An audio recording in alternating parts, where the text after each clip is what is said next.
आता घेऊयात मुंबई आणि पुण्यातल्या महत्त्वाच्या बातम्यांचा टॉप 10 आढावा। मुंबई, पुणे, ठाणे, रायगड या जिल्ह्यामध्ये येत्या काही दिवसात तापमान वाढणार असल्याचा दावा, तर 23 आणि 24 तारखेला उष्ण वातावरणासाठीचं येलो अलर्ट। फेब्रुवारीमध्येच यंदा उन्हाळ्याची चाहूल लागायला सुरुवात।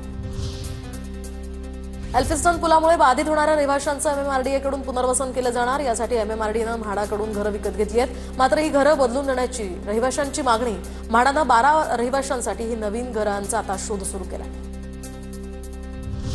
ठाणे आणि मुंबईतील 5000 म्हाडाच्या घरांची लॉटरी लवकरच निघणार। मुंबईतील 3000 आणि ठाण्यातील 2 घरांचा यामध्ये समावेश। तर मुंबई मंडळाकडून सध्या घरांची जमवाजमव आणि किमती निश्चित करण्याची प्रक्रिया सुरू आहे। दादर बालिया एक्सप्रेसमध्ये टीसीकडून प्रवाशाला मारहाणीचा हा व्हिडिओ सोशल मीडियावर व्हायरल। दरम्यान ही घटना नेमकी कुठे घडली या संदर्भात अस्पष्टता। जागतिक वन दिनानिमित्त वन्य प्राण्यांची तहान भागवण्यासाठी प्रयत्न सुरू। भोरच्या वन परिक्षेत्रामध्ये कृत्रिम पाणवठ्यांमध्ये वन विभागाच्या वतीनं पाणी भरण्याचं काम सुरू आहे। उष्णतेच्या लाटेचा सामना करण्यासाठी ठाणे महापालिकेचा हिट ॲक्शन प्लॅन राबवण्यास सुरुवात।